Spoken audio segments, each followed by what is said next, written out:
You've been listening to the True Idaho News Podcast. Unfiltered news and opinion for the citizens of Idaho. Get more True News by visiting trueidahonews.com. If you'd like to support this podcast, visit trueidahonews.com/support. Thanks for listening.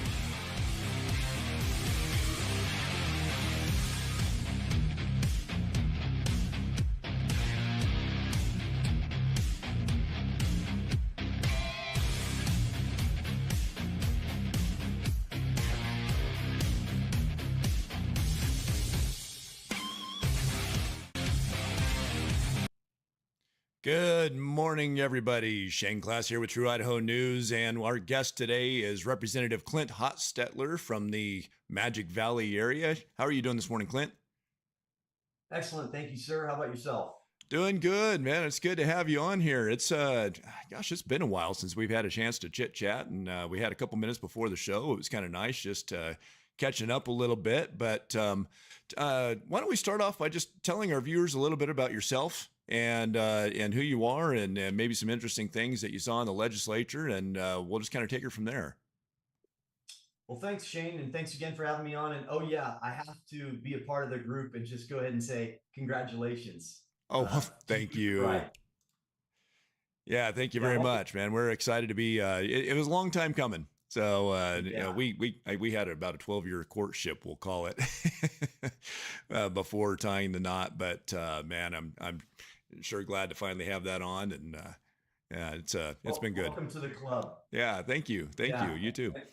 And she knows what she was getting into, so that's right. That's a great thing. And I figured anybody who can put up with me for a decade, they must be a keeper. So, amen. But yeah, so anyway. That's great news. And yeah, Clint Hostetler, state representative here in District 24. That's obviously Camas, Gooding, and rural twin. My seat mates essentially are Steve Miller in 24 as a representative, and then of course Senator Zeigerveld as our senator here in 24. And first time as a legislator, traditionally a small business owner here, and been here 4 years in Idaho, which is a shock to people. June 3rd was our 4-year anniversary.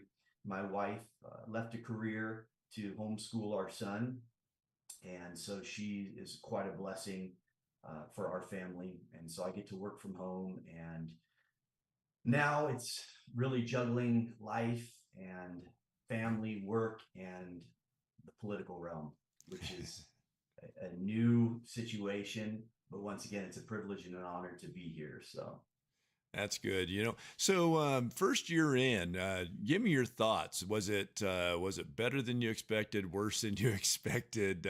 What's it like being a first year legislator? It's very different. It's in many ways overwhelming. I tell people both of those sides of the spectrum are intensified. It's a lot. The good things are intensified, and the bad things are definitely intensified. You get that view behind the curtain, so to speak, as to the structure and the power system and the way things work. And you can get a little bit discouraged as you see the slow wheels of bureaucracy and how the legislature moves. But we did do some great things this year, and I was excited to be a part of it. I feel as a whole, Idaho is moving more back in the right direction that needle is pointed to true conservatism, as we kind of correct the ship of, just that double speak of what's taking place in the GOP nationally and statewide here for quite some time. Yeah. So as your first year in, were there any real highlights that you want to share? Maybe some legislation that you got to partake in and push forward. What were the high points, do you think, this year? The high points were really a lot of what the bills we got to pass and I got to take part of. Most people who know me and know our group know we're part of a group of 8, and they're calling us the Gang of 8.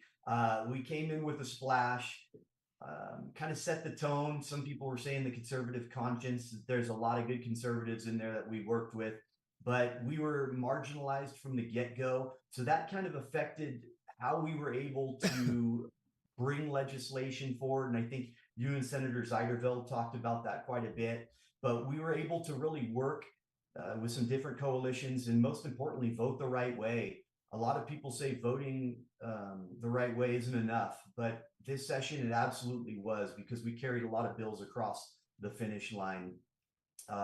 Some of them, one of the most important, obviously, was our medical freedom bill, but we got so many other good ones. The mask mandates, the some free speech aspects, protecting our children. So many different things we got in: sexual orientation in schools, the public camping or homelessness thing in larger cities. I mean, I could go down the pike. One of my favorites that I was able to co-sponsor and actually testify for was specific benefits for illegals here. That was one of the big areas that I split from my predecessor in this position, which is I don't believe that we should be providing our taxpayer services to those who are here illegally and have broken our laws. So that was a great one to be able to testify for and co-sponsor, and that was House Bill 135. And I got to co-sponsor a few others. One thing we noticed in these blue states that is quick to really unravel society, if you will, and cause some larger issues is the legalization of marijuana. And we got to pass, and I co-sponsored a resolution to put the power back in the legislature's hands to decide which Schedule 1 drug could be legalized. So ideally down the road, no initiatives from the public, pushing from Reclaim Idaho or Kind Idaho is going to legalize marijuana here. We want to keep that criminalized here. So, but I could go on and on and on. So tell me a little bit. You mentioned, I know, but just for anybody who might be listening today for the first time or hasn't been on here for a while, tell me a little bit about the Gang of Eight, or tell the listeners how did you get named the Gang of Eight, and just kind of introduce people to them. Yeah, that's a great question. I don't know how we got that name. We are there is some issues right now at the national level with the State Freedom Caucus Network. And so we were brought in to be the Idaho Freedom Caucus, essentially. And there are some issues going on right now. And there was a little bit of a issue. I'm not going to deal with that. But the 8 of us just moved forward as a group. And as you can see up on the screen, we have some great members there. We've got a veteran soldier, Christy Zitto, as a senator, Zeiderveld, as I've mentioned, kind of the heart and soul of our group. You have Josh Cole, who's a freshman like myself, Faye Thompson, same thing, freshman, Kaler and Marmon as freshman legislators, and then myself and Levitt. So the group of us really gelled together. We were marginalized at first. People came in, looking at us sideways. And as you could see in many of the debates on the floor and the way we were treated, we were kind of considered the enemy by many. Yeah. But we are just here to represent our constituents. And we, like I said, we caused a splash. And by the end of the session, we were able to really build a larger coalition and kind of set the tone of the narrative when it came to the budget issue, which is the big issue that's looming around the corner. And we got to pull a lot of votes to our side, which was great. But I think the most important thing is we gelled together as a team. We all brought our own individual areas of expertise and, characteristics, and we got to gel together as a team. Unfortunately, what we've caused is such a stir that there is now a big movement by leadership and many others in power positions to remove us because we're not for the status quo. Yeah. What's interesting about this Gang of Eight is, so-called Gang of Eight is many of you came right out of the Magic Valley, and it was a response from the voters here and the efforts of a lot of conservative groups. I ran that same time. I was running for precinct committee man. I think I missed it by about 26 votes. But really, I was running as a precinct committee man because we had such a problem with rhinos and really Democrats that had put an R next to their name to get in. And there were about 3 of them here that I felt like needed to be shed a light on. They needed to go. And so I really ran as precinct committee man because that precinct committee man position gives you the ability to censure representatives that are not towing the line of the Republican platform. Now I didn't get there, but as the precinct committee man, but the same three that needed to go got gone. The voters did their job. The people knocking doors. It was wonderful just to see the voters get engaged and get involved. And so the voters in the Magic Valley spoke, and put you and Glenita and Josh and David and put them in office. And then of course across the rest of the state we had Senator Christy Zito and Faye Thompson, Lucas Kaler, Kent Marmon, the rest of them in. But what I found discouraging is the voters spoke, and then the rest of the legislature around the state of Idaho that didn't necessarily agree with the values of these wonderful legislators stifled and suppressed the voice of the voter by suppressing the voice of our representatives that we put in there. And I think that's morally corrupt, and that it's a disgusting way to act. We put them there for a reason, and for the rest of the legislature to do what they've done to say, well, essentially we're not going to let you get any, if your name's on a bill, we're not going to let it pass. We're not going to let it be brought forward. I think that was pretty nasty, and I think we're already starting to see some of that nastiness rear its ugly head in the next legislative session or the next election cycle.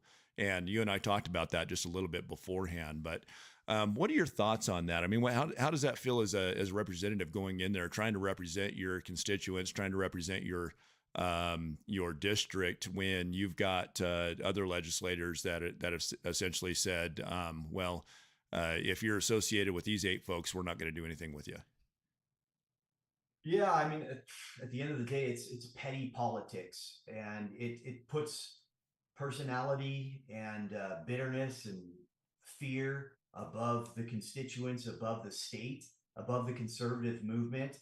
And it kind of goes back to what I talked to earlier, everything being intensified. The good was intensified, the bad was intensified. Well, the reality is this is part of the bad that goes on there. I think really we see in politics, right? I think it was Voltaire who said that politics is theater for the slave class. We see theater in all this. We see a bait and switch. We see distraction, deception, and this was a big part of it. So you have one thing I noticed right off the bat in getting there as a freshman legislator, there's different groups of people. And the first group of people, I think, that encompass pretty much all of our legislature is you have people that are there to protect their own economic interests in their own kingdom, right? To keep the federal subsidies coming in for their farms or their dairies or whatever it is, right? They're there to protect their own economic interests. That's group one. Then you have group two, which are there because they just want to fit in. They're going to do what their corporate sponsors or handlers are telling them to do. They're going to vote how that money from their PACs come in or their lobbyists come in, and they just want to have a seat at the table and possibly move up the ladder.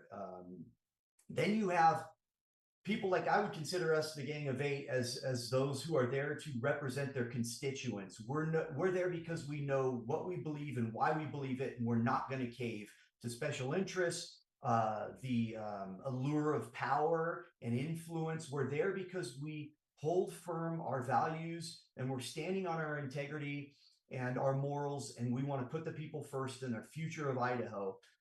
And then you have the fourth group, which is the power structure, right? And the power structure is what dictates what gets through, what doesn't get through, who sits on which committee, how it operates from one side of the house to the other side of the building.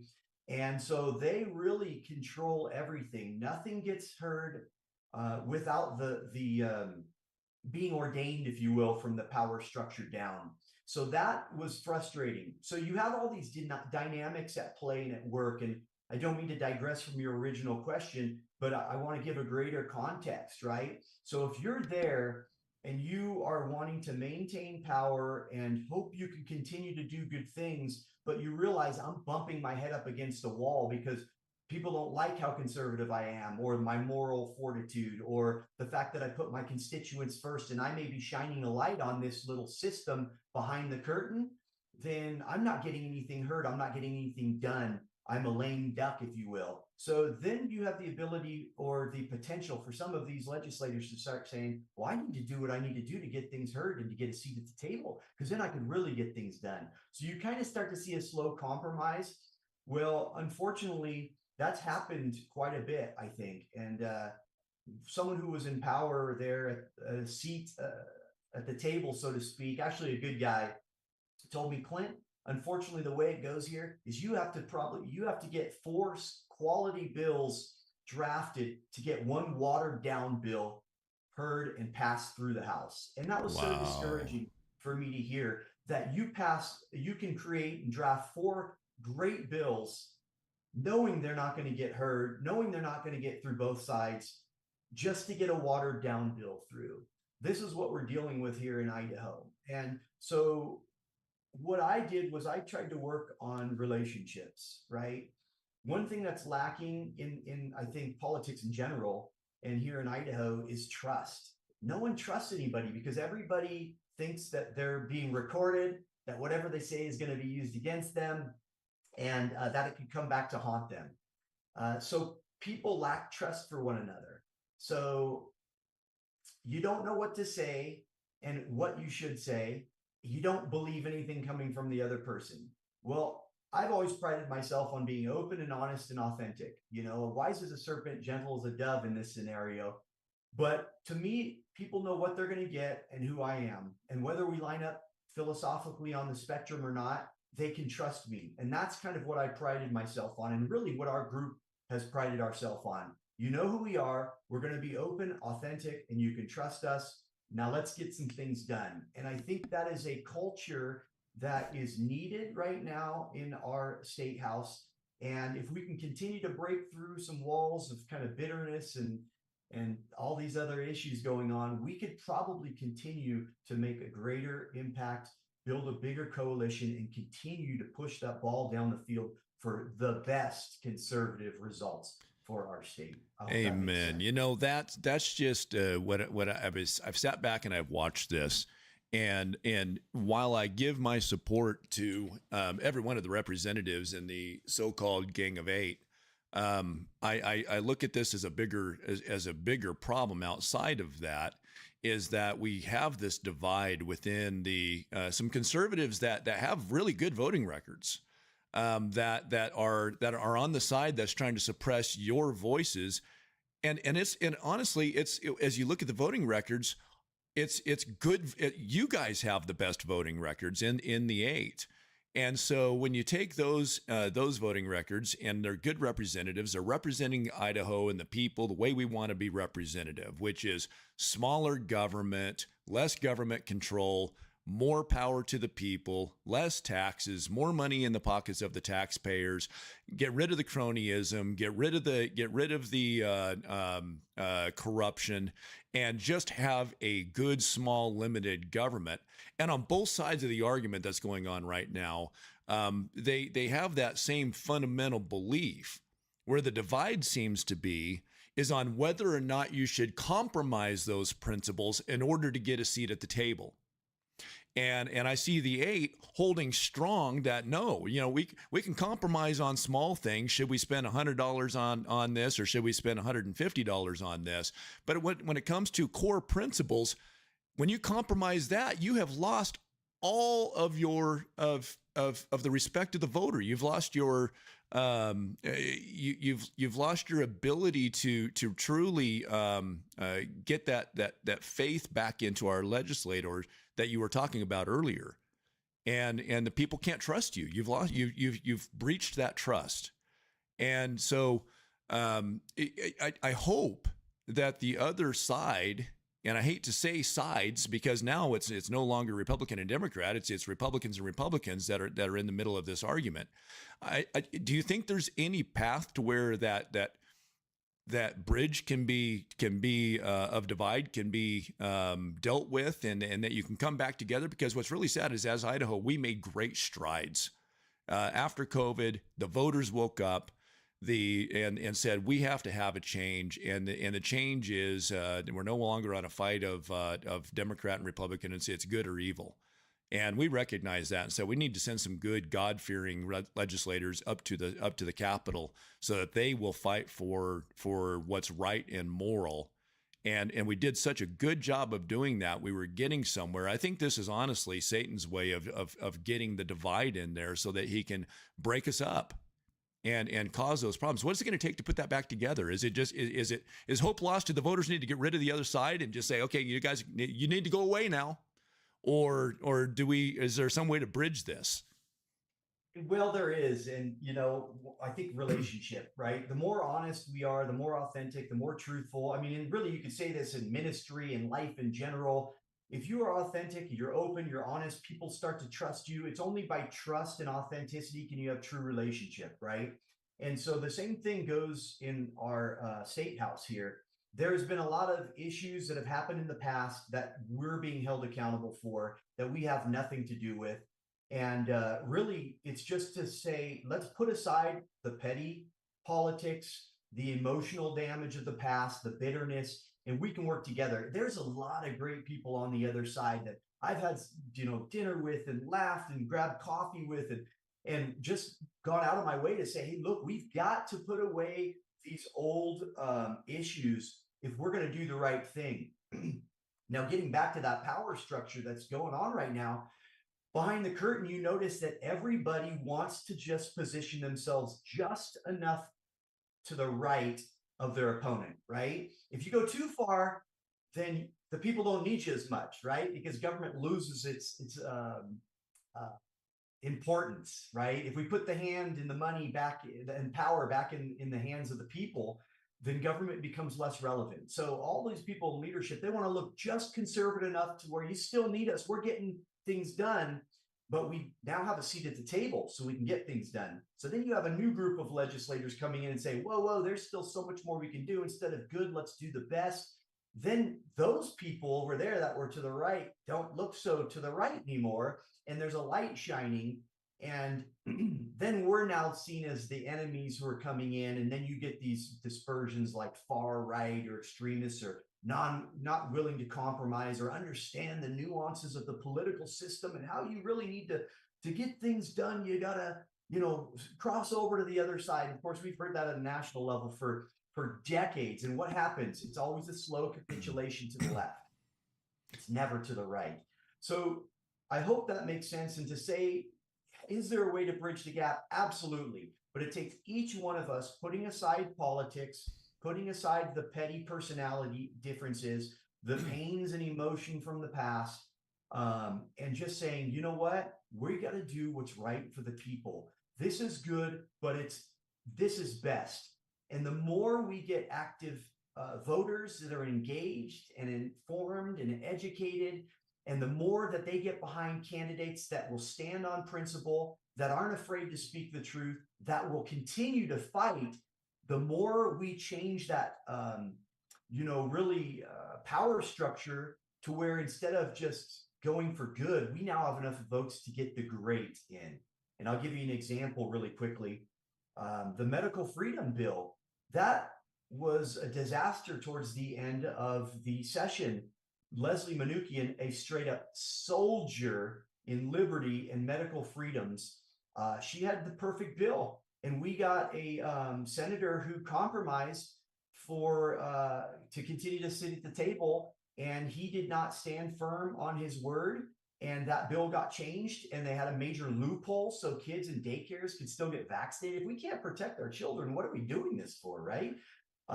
Well, luckily there were enough people on the other side that said, no, we're going to stand firm. This is what this bill is meant to do. We are not going to let the governor veto this. We are going to push back, and we're not getting out of here until this bill gets done right. Well, had a lot of us, the Gang of Eight and many others, not been there, I'm fairly certain our predecessor would have said, well, the governor vetoed it. What can you do? We're here to serve the governor. I think one of our ousted Magic Valley legislators was famously quoted to say, I'm here to do what the governor wants. Yeah. No, you're here to do what the people want. We pushed back. And because of that, that bill got pushed through on the last day. We stayed around longer. We did committees, and we made sure that bill was done right. And as it's been said, it's the strongest medical freedom bill across the nation, because we had solid conservatives that wanted to fight back and make sure that was done right. We can continue to bridge the gap, but it takes true moral, really integrity driven statesmen who are not afraid to push back and continue to work with the people and each other. So I hope that makes sense. It makes a lot of sense, and good on you guys for holding strong. See, this is the thing. When you hold strong to moral values in a fight of good or evil, we already know who wins those fights. It's you. You just have to have people who are faithful enough to say, you know what, I, as a man, as a person, man or meaning human, as a man or woman that's in the legislature, I, as an individual in the legislature, I am going to hold strong to and have some moral fortitude, regardless if I get that seat at the table or not, because I have enough faith in God that He's going to take me the distance. I don't need the seat at the table because I have. Let's talk Christian for a minute. I don't need a seat at the table because I have a Savior at the seat at the right hand of God. Amen. And if they would have that faith just to hold strong, you don't need the seat to get things done. And you proved it with that Medical Freedom Act. And I wish everybody would see that and stop fighting for seats and just toe the line, hold strong, and you guys will get it done. But shifting a little bit, because I think this is a perfect example of the nastiness that we can expect coming forward if some of these people don't repent and just get themselves straight. Well, this is actually, I think, coming from a little bit about, it's coming from outside. Let's just go into it because nobody knows what I'm talking about except for you and I. Let's get into this latest thing that just happened that you brought to my attention. It was the Power and Fear article in magicvalley.com. Power and Fear. Christian nationalism is on the rise in Idaho. First of all, just respond to the headline, and then we can dig in a little bit deeper. Well, and yeah, I mean, this also just fits right into the context of what we're dealing with. We're talking about a divide in the Republican Party, right? Not a divide on the left. Why is that, right? You're old enough like me to remember the term the moral majority, right? They weren't on the left, they were on the right. The enemy knows the only way he's going to be able to sift our state is by sifting the Republican Party, right? The God-fearing people that are standing up for our kids, for the sanctity of life, for the sanctity of marriage, for traditional American family values, for constitutional republic that we all stand for and represent. The enemy knows he's got to break up the Republican Party. And as we just mentioned, you have to take out those who are morally rooted with true discernment that can see through the politics and the deception of this spiritual battle that is revealing itself socially and politically like never before. Anybody who's listened to me for the last year plus through my campaign, I continue to say the spiritual battle, and you've said it yourself, is now more than ever evident through our political and social realms. And so the enemy knows he's got to break this down. Well, what a perfect time to start going after the people that have taken root in the Magic Valley, that are Christian conservatives, right, that are fighting to preserve our constitutional republic. By the way, it was John Adams who said that the Constitution is made for a religious and moral people, and it is wholly inadequate for any other. That's right. This is the context of our history, the foundation that the founders laid for us, and this is what we're following through with. And now you see this really bogus straw man narrative being built right now in the Magic Valley to be used to attack some of us here. And so that headline right off the bat, it is fear mongering. You look around what's going on in our world, what's going on in our nation and in our state. Christian nationalism is, no one even would think about that. It's the open border, it's drugs, it's sex trafficking, it's inflation, it's the economy, it's an impending World War III, it's a culture war, it's anything but supposed Christian nationalism. And I'll stop and end with this. Look at anything that's going on in our society. Does Christian nationalism have to do with any of those negative things or any of the good things going on? Well, most objective people could say, I don't think Christian nationalism plays a part in anything. According to this gentleman we heard last night, it's a little group in Moscow, Idaho, that he is now claiming is influencing the nation. And that's what we need to be worried about here. Yeah, there were some pretty, I'm trying to bring this up here real quick. In that article, I mean, there were some pretty flagrant accusations that were made out of this article. It said, well, here, let me just, I don't want to highlight too much out of the magicvalley.com paper. I don't know, you can call it news, but let's, real quick, I want to read just a little bit of it. It says, Idahoans are a patriotic bunch. We love America. The vast majority of us are also Christians. Many of us feel a natural connection between love of God and country, but a growing movement called Christian nationalism seeks to tie politics and religion much more tightly, and it's on the rise in Idaho. And it goes on to say that some of them, for example, insist that non-Christians should not have the right to vote or run for office. By their definitions, even Catholics and members of the Church of Jesus Christ of Latter-day Saints would likely be considered non-Christians. And what about the 33% of Idahoans who are religiously unaffiliated? Those excluded or won't submit to the nationalist cultural demands, thus become second-class citizens. And so they make a statement. This is what's sick about a paper like this. So they'll make a statement like that, and then they'll shift down and they'll try to tie this ideology to representatives that they want to get out of there. And so they came in and talked about this. Christian author and attorney David French added that one of the best ways to de-Christianize a country over time is to marry church and state, because state starts to swallow church. If you want to slowly throttle Christianity, if you want to choke it out, marry it to the government. Despite these warnings, here's where they get gross. Despite these warnings, Christian nationalism is growing in Idaho, infiltrating our society and politics. For example, some of Idaho's politicians, such as Senator Glenita Zetterfeld and Representative Clint Hostetler, both from District 24, have embraced the Christian nationalist label, and many others support it through their speech and actions. So I'm trying to figure out when either one of you embraced Christian nationalism, because I've never heard either one of you say it. Do you embrace Christian nationalism, Clint?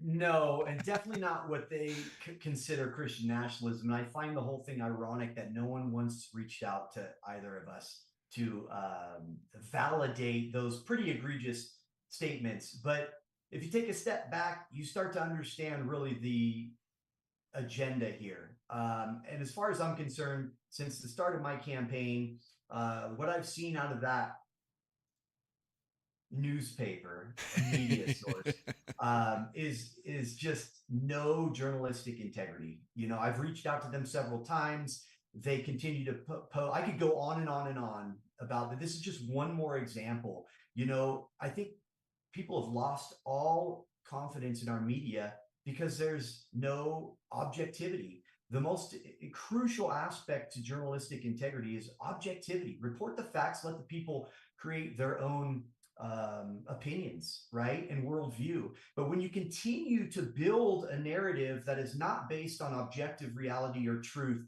you are putting a worldview that is incorrect into people's minds. And then what do you know? Next thing you have a seminar on Christian nationalism that is now shaping the worldview of people and building a narrative of fear that is completely unfounded. And once again, I've never embraced it. And I guess a lot of people who probably don't know what we're kind of talking about, we're jumping around here.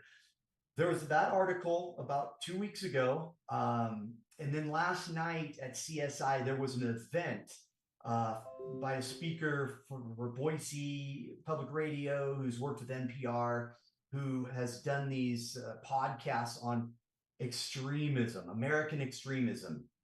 Now, I did some research on this gentleman, and you look around the country, we've witnessed BLM where cops were being executed, where people were being dragged out and beaten. You had buildings on fire. You have Antifa, the same thing. These riots and violence and chaos around our nation. What's happened recently in California, thanks to Indivisible and their radical leftist rhetoric and inciting the violence and these things funded from George Soros. You got cops getting hit in the head with cinder blocks. Did I see anything about extremism on any of his podcasts or sites about that? Good point. No. But what we are now being told is extremism is a small group that he's cherry picked with these completely fringe ideologies of what a Christian nationalism is. And this is what we're now pumping into the heads of our uninformed, left-leaning at best constituents here in the Magic Valley, saying this is what you need to get worked up about and not sleep at night about, folks, is these doggone Christian nationalists. And guess what? There's a few of them in your backyard.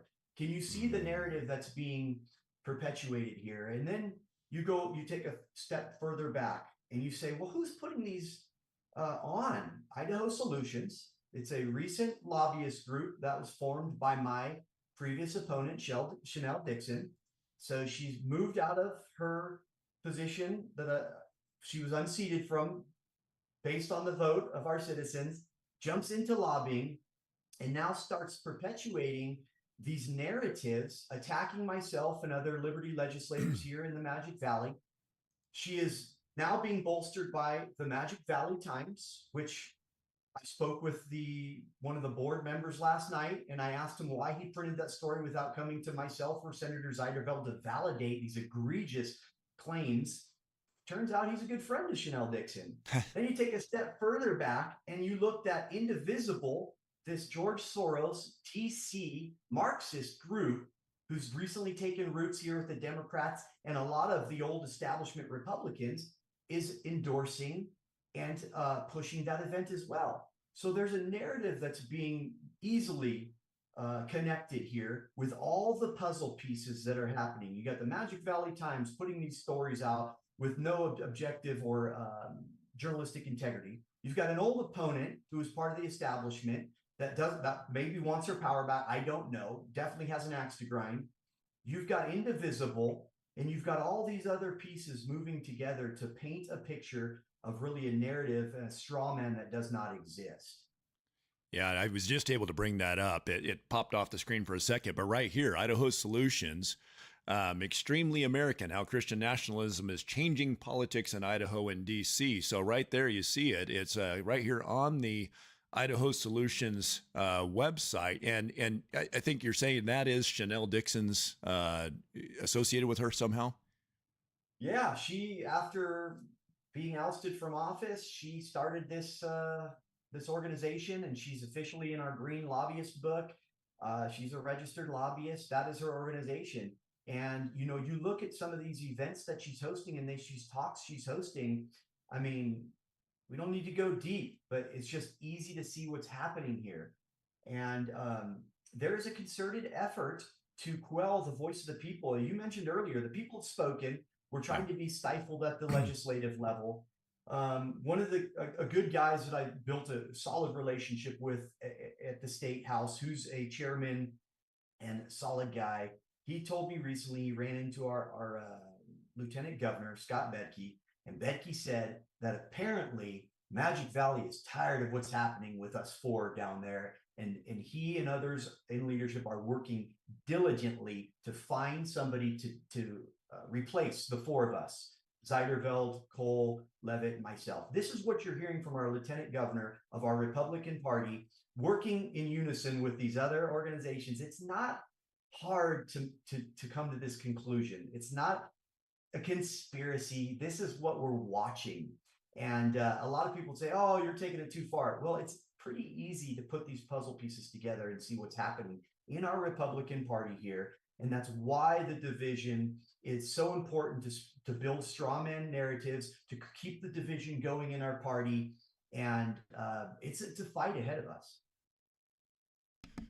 So when you have that, I want to touch on that. When you have somebody like Scott Bedke, he's obviously buddy with the governor. He's done a good job. This is a perfect example of let's compromise so that we can have a seat at the table. It has been compromise after compromise after compromise from folks like Bedke.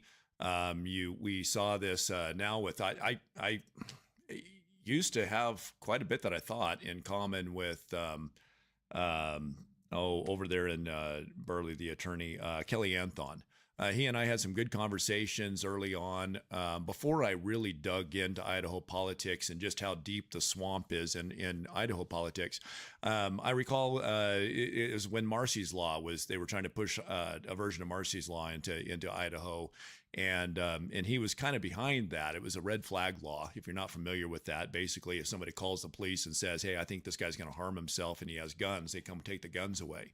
And there was a law that was about to be passed that had some red flag law kind of taste to it, and he was supporting it. And we had a good conversation back and forth. And he said, "You know what? I didn't think of it that way, and I agree with that. There's a possibility that it could be used that way." So he joined the force to go against it. And I came up to the Idaho legislator during COVID, and he called up and said, "Hey, we want to recognize Mr. Class is here," and yada yada yada. But then immediately I started seeing the same thing, him kind of getting into the swamp with the governor and with Bedke and with that whole group. And in fact, he rode on a parade float with them, supporting them. And I just look at this, and it really highlights the problem of those who are willing to swallow principle in order for that seat, in order for the rubber stamp of the governor. And that's not how politics is supposed to work. You're not supposed to be there to support the agenda of the governor. You're supposed to be there to support the agenda of the people. And if that differs from the governor, then stand and say it. And power is seductive. I've seen it. I've seen it in just the one session I've been there. Power is seductive, and you see what people are willing to do to either make sure they get their name on a bill, or that they are talked about favorably, or can get, once again, just the proverbial seat at the table. And it is discouraging, but once again, in the times, really the spiritual battle we're in, like massive deception, right? Debased minds, the prince of the power of the air is working in the sons of disobedience even now. If you don't have the Holy Spirit living within you, you're probably not seeing the whole picture. You're probably deceived, and whether you like it or not, you're being used by the enemy for his ultimate plan. Am I casting dispersions? Am I judging specific people like Anthon or other? No, I'm not. I'm just saying we need to take a step back and realize that we need to be so vigilant and so firmly rooted in scripture and prayer and fellowship and the discernment of the Holy Spirit to make sure when we see these things that we submit to God, we resist the devil, and he's going to flee. And now, granted, there may be persecution, there may be marginalization. We may not get to be liked by everybody. Oh, shucks. But this is the battle that we have to sign up for. And if we want to protect our children, we want to protect our families, if we want to protect our state, our liberties, everything that we hold dear and essential as a constitutional republic, we're going to do that. But you are 100% correct. What we're witnessing is a slow fade. And once again, in the eyes of the public, if they can come off as the, consistent, Republican that's been fighting for this, that, and the other for you, don't worry about the behind the scenes details. Focus on these Christian nationalists or these extremists or these far right people who can't be reasoned with, who don't want to play ball. That's what they're going to do. And it's a shame, because there are a lot of great people in that state house. I don't like using names too much. I made so many great relationships with so many good people. I mean, I could point to legislator after legislator after legislator that I would sit and have conversations with and work on legislation with and just share. But there are a lot that right away are there for power. They're there to preserve their kingdom, and it is dirty. And there's not a lot of fellowship with those. Let's put it that way. Yeah, I think what they're trying to do is they're trying to tie this Christian nationalism idea, so then they can come out and say, well, they don't support the separation of church and state. And just to be clear, just because we talk a lot about the Christian values of our representatives that are at Boise Capitol, that are writing legislation, that are passing the laws that we have to abide by, but when we talk about that, we're not talking about Christian nationalism. We're talking about the values that make up the men and women that we are sending there. We're not sending them there to say that that you have to write laws that say you have to be a Christian, that write laws that say you have to believe this way. That is what this supposed separation of church and state was all about. It was to say that that the government shall not endorse or force a religion on the people. But the ideology that makes up a person, that person's paradigm, that person's compass that directs them and how they act and how they move, their faith does play a big part in that. If you have somebody that is a Satan worshiper, for instance, and a true Satanist that got elected into the legislature, I can tell you pretty much how they're going to vote because we know who they are. And if you whether you're a Christian or not, I believe most people in Idaho share some Christian values that we can all agree on. We can agree on thou shalt not murder. We can agree on thou shalt not bear false witness. We can agree that we don't want people that lie about another person so that they get put in jail. We can agree that we shouldn't kill people. Those are Christian values. Well, and you say, well, sound a little extreme here. Oh, no, man, You're not a Christian nationalist. Where did those laws come from, right? Absolutely, you're 100% correct. Our nation has always been rooted, or as we know, rooted and founded in Christian values, right? We have had these moral mores that have really buttressed our constitutional republic for centuries now. Our founding fathers knew it was necessary. But as we've slipped far away, as we've given away God, right? We've turned away from Christ and from God. Government has to fill that void. And so now, is there any wonder why we're seeing this really apex of this battle right now to preserve life, right? To preserve the family, all these essential structures, biblical structures that you and Senator Seiderfeld discussed last time, you know, God's structure for the family, right? Protecting our children, the sanctity of life. You know, why we don't want babies being sat on the laps of, you know, demonically dressed transgenders somehow. That's not radical, right? This has been traditional, right? And so people elect the representative that they believe best suits them and their ideologies. Myself, the other three of us, we've said we are for a constitutional republic. We're fighting for the founders' ideologies. We've never really deviated from that. I've always told my folks I'm a Christian from the get-go. They know that, but they also know I'm not here to create a theocracy. And I think the sad thing is, going back to, like, you know, last night's event and that story before from the Magic Valley Times, is this narrative is so overblown, it's misrepresented, and it's not even true. Is the gentleman who spoke last night, the fundamental aspects of Christian nationalism was, one, creating a theocracy. No one wants a theocracy. No. We've never mentioned that. There can never be a theocracy again until Christ comes back. You and I know that. Two, it is that women can't vote, and some of the others that, you know, basically only white landowners could vote. You had a specific litmus test to get into office. You had to pass a Christian litmus test. And I mean, just some of these things were nonsensical. And I'm like, when have we ever said any of these things? Has anybody ever listened to us? Well, and here's to that note, I'm sorry, I didn't mean to interrupt, but on that note, it's kind of ironic that while calling them Christian nationalists, they referenced our female senator, Glenita, as being a Christian nationalist. But don't they believe that women can't vote? What do they think about a woman senator? I mean, how can she? So she's there to vote against herself, I guess, to destroy her own ability to vote. That's why she's there. I mean, it's ridiculous. It's and I hope that Magic Valley Times gets magicvalley.com, that they get a hold of this video. Somebody mentions it to them. If you're out there and you know somebody over there, why don't you go ahead and tell them to watch this, because I think they owe you guys a retraction. I mean, yes, they do, and I actually addressed the gentleman who was the narrator last night, or the MC, moderator, whatever, who happens to be on the editorial staff, right? Who happens to be Chanel Dixon's close friend. The reality is this: everything we're talking about, it's so contradictory. It's the fallacy of everything that they are doing. They are throwing mud at the wall and hoping something sticks. Last night, I literally had someone try to tell me I was a Christian nationalist in one breath, and then the next breath tell me he believed I was a libertarian. And I said, sir, you have to understand those things are nowhere near each other. Have you ever listened? And he said, well, I guess I've never really listened to you. I said, well, there's your first problem.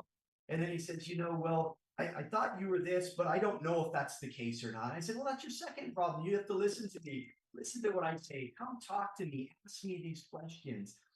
The people they are catering to right now are really uninformed, right? They are trusting of people that they've known through the years, through relationships. They don't understand the true spiritual battle and the importance of being informed and educated.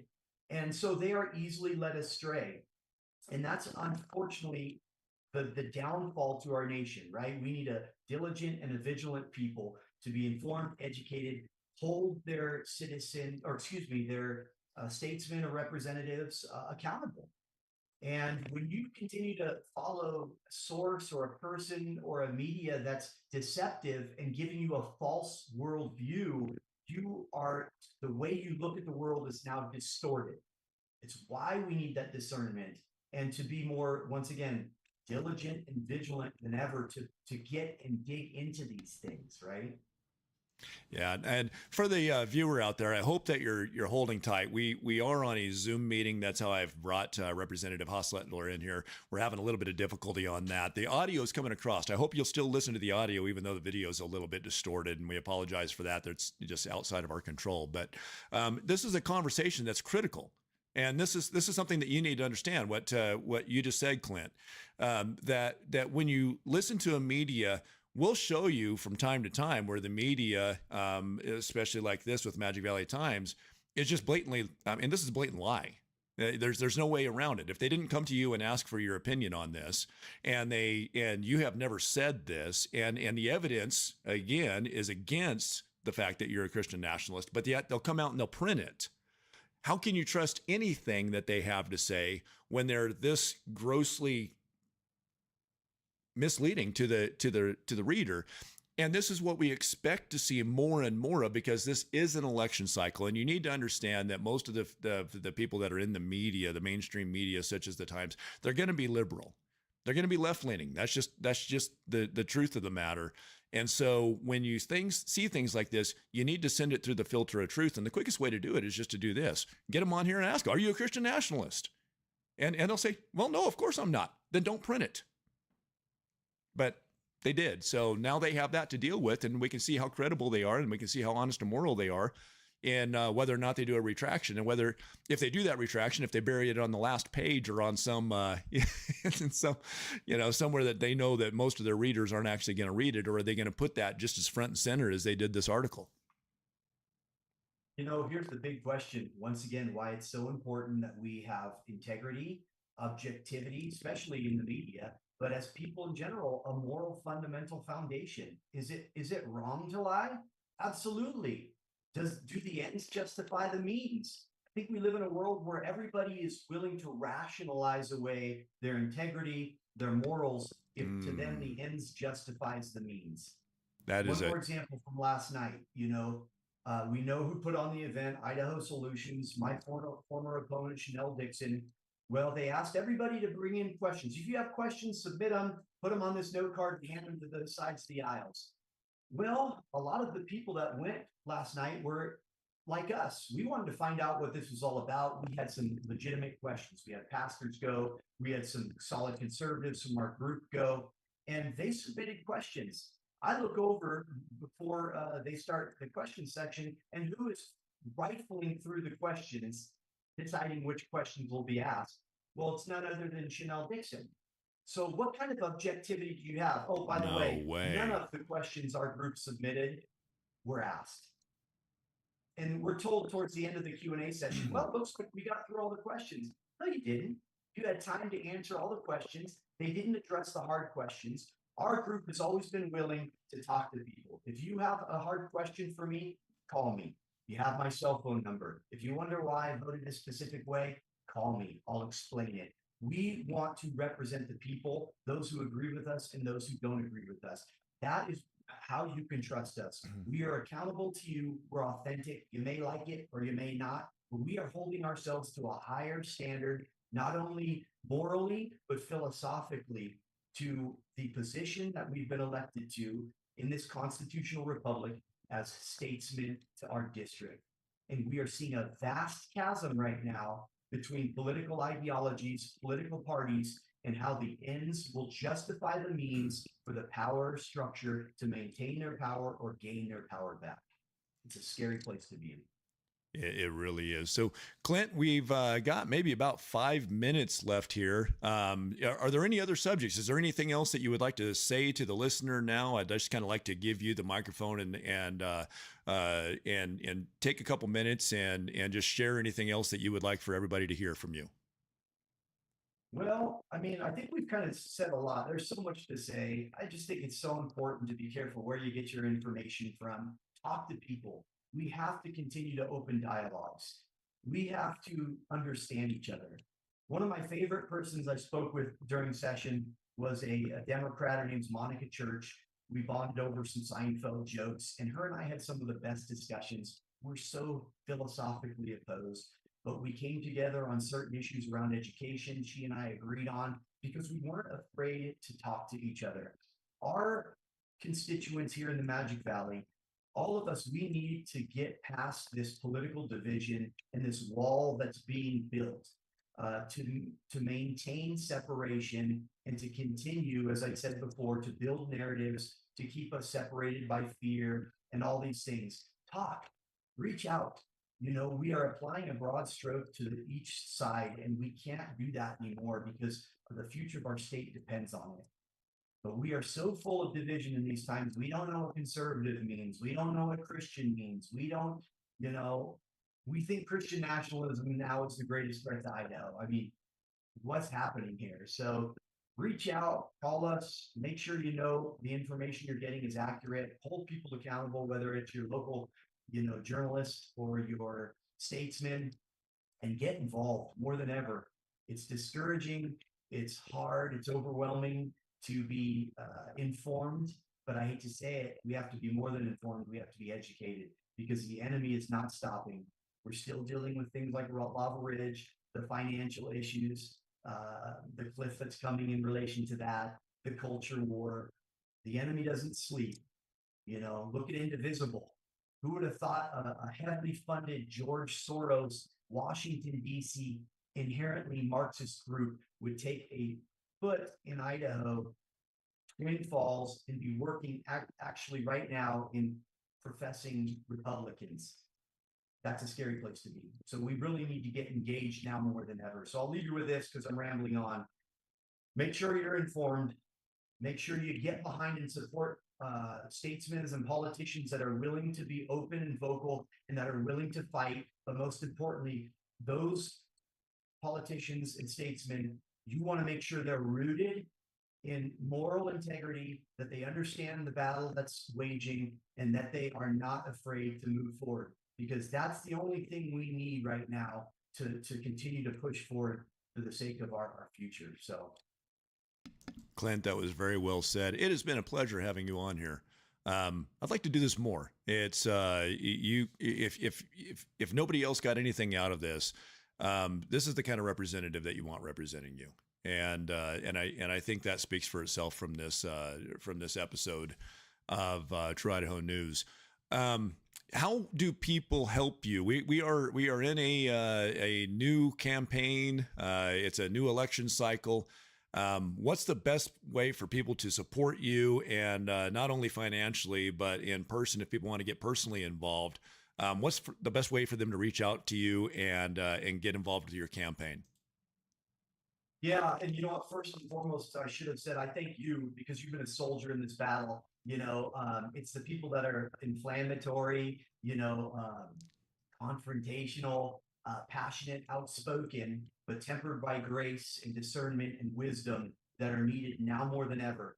The truth is always going to be an offense. And I love that I feel like you and I are very similar. We have good hearts, but people take us the wrong way because we're passionate, we're outspoken, and we know what we believe and why we believe it. And so keep doing what you're doing, brother. I appreciate that more than you know. All that being said, is yeah, you've heard it before from Senator Zyerveld. Brad Little, our own governor, spent a lot of his PAC money on trying to get her out, over $100,000. My opponent, Chanel Dix, the last time spent over $100,000. We now know that we have the newspapers coming after us. We've got Indivisible coming after us. We've got Idaho Solutions and our former opponents coming after us. We've got the leadership coming after us. We've got the enemy coming after us. They have an unlimited purse.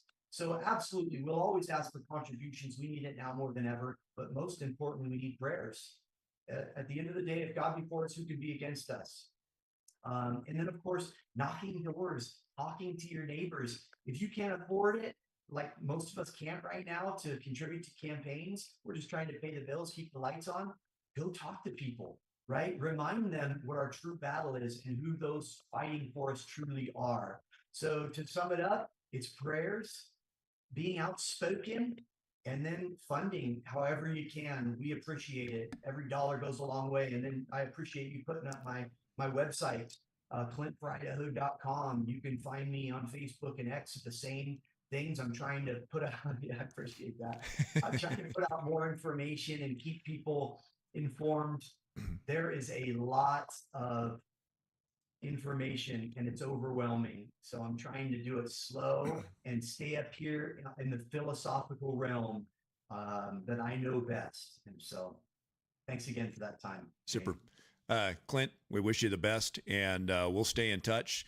And for those of you that are out there watching, again, this is your representative. I'm going to do more of these. I've been talking with Senator Christy Zitto. I'm speaking with, I sent out emails to several of them that are on the Gang of Eight. But hey, if there's any other representatives that want to come on here, you don't have to be a member of the Gang of Eight. I won't just put you on. I'll put anybody on here. Just understand, I'm not going to throw softballs either. We're going to ask some good questions. But thank you again, Clint, for coming on, and we wish you the best. And let's keep these good representatives in our state. Thank you, brother. God bless you, and we'll see you soon.